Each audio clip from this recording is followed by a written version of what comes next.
बच्चों आज हम स्टार्ट करते हैं मोशन इन 2D जो नीट और 11th क्लास के बच्चों के लिए बहुत बहुत इंपॉर्टेंट है। बच्चों मोशन इन 2D कोई नया टॉपिक नहीं है। मोशन इन 2D होता है 1D और प्लस 1D, यानी कि दो 1D मोशन को आपको अलग अलग सोल्व करना है और बाद में उसको वेक्टर की फ्लेवर के साथ ऐड कर देना है, मतलब वेक्टर के रूल्स लगाकर उनको ऐड कर देना है। मान लो बॉडी एक्स में भी जा रही है, बॉडी वाई में भी जा रही है, तो पहले उसके एक्स एक्सिस के मोशन को सोल्व कर लेंगे, फिर उसके वाई एक्सिस के मोशन को सोल्व कर लेंगे और फिर दोनों को वेक्टर की हेल्प से क्या कर देंगे बच्चों, ऐड कर देंगे। इसी को बोलते हैं मोशन इन 2D। और मोशन इन 2D के जो एग्जांपल है बच्चों वो है प्रोजेक्टाइल मोशन और जो आपका सर्कुलर मोशन, ये 2D मोशन के एग्जांपल है और जो हम पढ़ेंगे, कंप्लीट पढ़ेंगे। देखिए बच्चों हमारे पास क्या है, एक सवाल है। मैं कहूं एक बॉडी का जो पोजीशन वेक्टर है वो r इज इक्वल टू है xi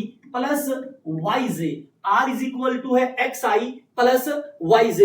xi is equal to क्या है, yj। और मैं आपको बोलूं कि बॉडी का जो वेलोसिटी है बच्चों, बॉडी का जो वेलोसिटी है वो है u1 i cap plus u2 j cap, और बॉडी का जो एक्सेलरेशन है वो है a1 i cap plus a2 j cap.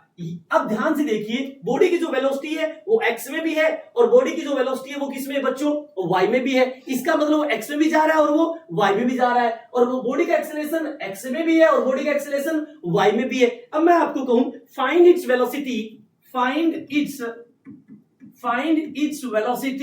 Velocity after time t, तो कैसे सोल्व करेंगे?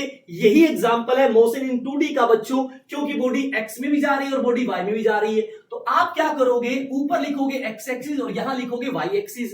अब x एक्सिस में जो इनिशियल वेलोसिटी है वो कितना है, u1। x एक्सिस में एक्सेलरेशन कितना है, वो कितना है a1, और y एक्सिस में इनिशियल वेलोसिटी कितनी है, वो कितनी है u2, और y एक्सिस में एक्सेलरेशन कितना है बच्चों, वो कितना है a2। अब हमें पता है एक्सेलरेशन कांस्टेंट है और वेलोसिटी पूछी है, तो इक्वेशन की, मोशन की इक्वेशन लगाने वाले हैं। तो यहां पर मैं इक्वेशन यूज करूंगा v is equal to u plus at, क्योंकि टाइम और वेलोसिटी का जिक्र है। तो v कितना आ जाएगा, u आपका u1 है और a आपका a1 है और t ये आपकी वेलोसिटी आ गई t टाइम में, किसमें, x एक्सिस में। अब मैं यहां पे वैल्यू पुट करूंगा तो टाइम t के अंदर y की वेलोसिटी कितनी हो जाएगी, इनिशियल वेलोसिटी कितनी है u2 प्लस एक्सेलरेशन कितना है a2 और t, ये आपकी वेलोसिटी x में और ये किसमें, y की वेलोसिटी पूछी है t टाइम के अंदर। तो मैं लिखूंगा v is equal to vxi cap plus vyj cap, vector की हेल्प से जोड़ देंगे। vx को क्या लिखूंगा, u1 plus a1t i cap plus u2 plus a2t j cap. बच्चों ये आ गई वेलोसिटी आपकी आफ्टर टाइम t। अब यदि मैग्नीट्यूड पूछे तो अंडर द रूट vx का स्क्वायर कर दो और vy का स्क्वायर कर दो, ये आपका आंसर आ गया। इसी को बोलते हैं बच्चों मोशन इन 2D। अब आपसे पूछ सकता है कि डिस्प्लेसमेंट बताइए, कि डिस्प्लेसमेंट बताइए, टी टाइम के अंदर डिस्प्लेसमेंट कितना होगा। तो क्या करेंगे, पहले डिस्प्लेसमेंट x का निकाल लेंगे, s is equal to ut plus half at square. तो u आपका u1 t प्लस में हाफ a1 और t स्क्वायर, ये x का x आपका डिस्प्लेसमेंट आ गया। y का डिस्प्लेसमेंट पूछे तो u2 आपकी वेलोसिटी है u2t प्लस में हाफ एक्सेलरेशन a2 है और t का स्क्वायर, ये आपका डिस्प्लेसमेंट y में आ गया। अब आपसे नेट डिस्प्लेसमेंट पूछेगा तो हम क्या कर देंगे, xi cap plus xyj cap, ये बच्चों आपका क्या आ गया, आंसर। इसी को बोलते हैं मोशन इन 2D, यानी कि मोशन इन 2D को रॉकेट साइंस नहीं है कि एक अलग टॉपिक नहीं है, ये किताब में अलग टॉपिक लिखा है बच्चों। अदरवाइज 1D प्लस 1D, और आपको ये जो प्लस करना है वो वेक्टर की हेल्प से करना है, यानी कि दो 1D को अलग अलग सोल्व कर लो और वेक्टर के तड़के के साथ इसको ऐड कर दीजिए। इसी को बोलते हैं मोशन इन 2D। अब बच्चों हम देखते हैं कुछ सवाल यहाँ पे। अब एक सवाल आपके सामने है, a particle has initial velocity 2i cap plus 3j cap and acceleration is 0.3 i cap plus 0.2 j cap, magnitude of velocity after 10 second बताना है बच्चों। ये नीट 2012 यानी 2012 के अंदर आया हुआ सवाल है। तो क्या करना है, यहाँ पे x एक्सिस, यहाँ पे बच्चों y एक्सिस। x में इनिशियल वेलोसिटी कितनी है 2, x में इनिशियल वेलोसिटी कितनी है 2 और y में इनिशियल वेलोसिटी कितनी है बच्चों 3, x में एक्सेलरेशन कितना है बच्चों 0.3, और y में एक्सेलरेशन कितना है बच्चों 0.2। वेलोसिटी पूछिए आफ्टर 10 सेकंड, तो पहले मैं ये वेलोसिटी निकाल लूंगा v is equal to u plus at, क्योंकि एक्सेलरेशन कांस्टेंट है तो मोशन की इक्वेशन लगाऊंगा। u कितना 2, a कितना 3/10 इंटू कितने टाइम के बाद पूछा है 10 के बाद पूछा है तो ये कैंसिल, ये कितना आया 5। अब यहां पे वेलोसिटी निकालूंगा तो v is equal to u कितना 3 प्लस a कितना 2/10 और टाइम कितना 10, ये कैंसिल, ये कितना आया बच्चों 5। अब आपको वेलोसिटी पूछी है, वेलोसिटी का मैग्नीट्यूड पूछा है, तो आपको क्या करना पड़ेगा, आपको क्या करना पड़ेगा, वेक्टर की हेल्प से ऐड करना है। तो 5i प्लस 5j कैप, तो इसका मैग्नीट्यूड निकालेंगे तो रूट 5 का स्क्वायर 25 प्लस 5 का स्क्वायर कितना 25, तो ये 50 आंसर कितना आया 5√2 यानी कि B is the right answer, B is the right answer, B is the right answer. अगला सवाल देखते हैं बच्चों क्या कहता है। The XY coordinate of particle at any time x is equal to इतना है, y इज इक्वल टू इतना है, where xy in metre in t in second, find acceleration at t is equal to 2 second. बच्चों एक चीज बताइए, यदि x ये है और y ये है तो मैं यहां पर लिखूंगा x और यहां पे लिखूंगा y। पहले अलग अलग सोल्व कर लेते हैं, तो x बराबर है बच्चों 5t माइनस 2t स्क्वायर। तो पहले मैं वेलोसिटी निकाल लेता हूं, x की वेलोसिटी कितना आएगा 5 माइनस 10t, x की वेलोसिटी आ गई। यहां पर y इज इक्वल टू क्या दे रखा है बच्चों 10t, तो y की velocity dy is equal to क्या आ जाएगा dy बाई dt करूंगा तो ये कितना आएगा आपका 10 आ गया।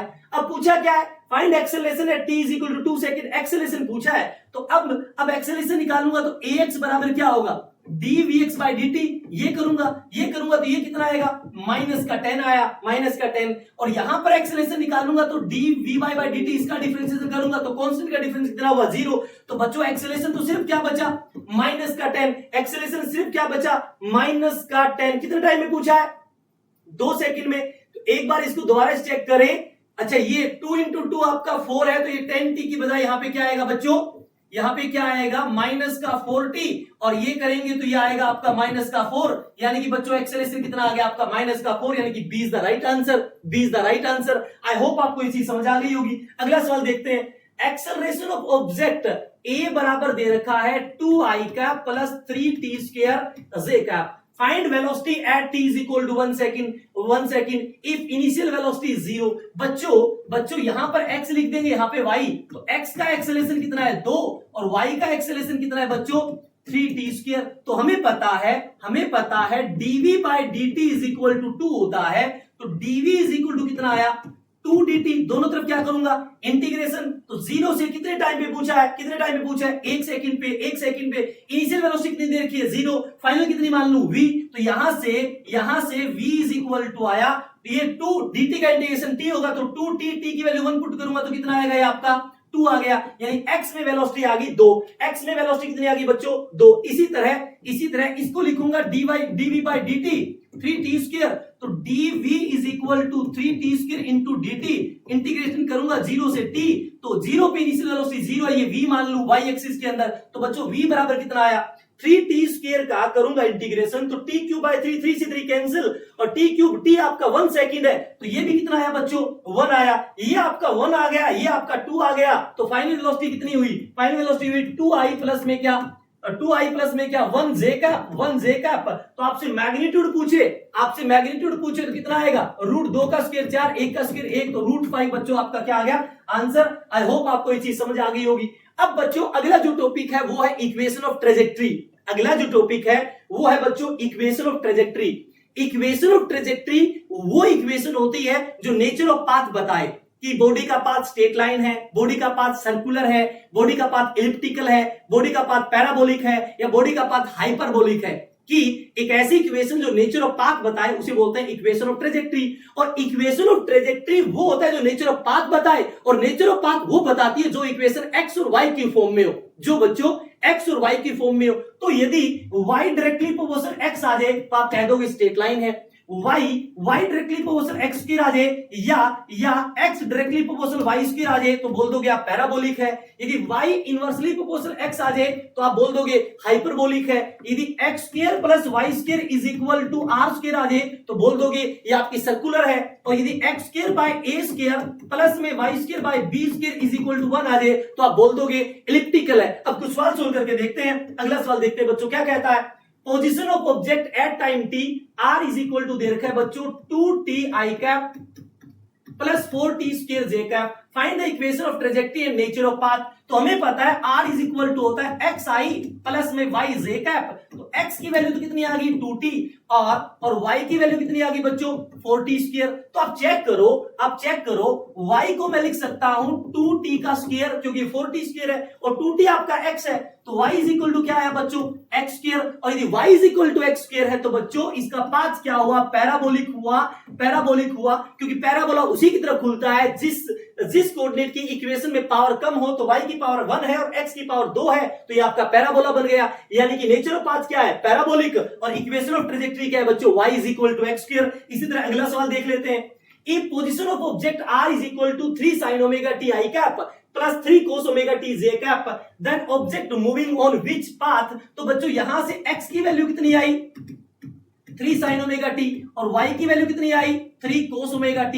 यदि मैं यहां से x square plus y square कर दूं बच्चों तो मुझे पता है 9 कॉमन आएगा, अंदर क्या बचेगा sin square omega t plus में क्या cos स्क्वायर ओमेगा t और sin square plus cos square कितना होता है बच्चों 1। तो x square plus y square is equal to क्या आ गया x square plus y square is equal to बच्चों क्या आ गया 9। तो मैं इसको कंपेयर करूं x square plus y square is equal to r का स्क्वायर। तो ये तो इक्वेशन ऑफ सर्कल है यानी कि बॉडी का जो पाथ का नेचर है वो सर्कुलर है और बच्चों रेडियस कितनी आ जाएगी यानी कि 9 है तो r का स्क्वायर यानी कि 3 मीटर का सर्कुलर पाथ है बच्चों 3 मीटर का सर्कुलर पाथ है। अगला सवाल देखते हैं बच्चों क्या कहता है। A particle move in x y plane according to equation x बच्चों दे रखा है a sin ओमेगा t और y इज इक्वल टू बच्चों दे रखा है a cos ओमेगा t। इस सवाल को आप खुद सोल्व करेंगे और कमेंट करके बताएंगे कि बॉडी के पाथ का नेचर कैसा है और इक्वेशन ऑफ ट्रेजेक्टरी लिखोगे। अगला सवाल देखते हैं बच्चों क्या कहता है। If position of particle r is equal to बच्चों दे रखा है 4 sin omega t i cap और प्लस में 3 cos omega t j cap. अब मुझे पता है x इज इक्वल टू आया 4 sin ओमेगा t कंपेयर कर लूंगा और j यानी कि y इज इक्वल टू कितना आया 3 cos ओमेगा t। यहां से बच्चों sin ओमेगा t की वैल्यू कितनी आई x/4 और cos ओमेगा t की वैल्यू बच्चों कितनी आई y/3।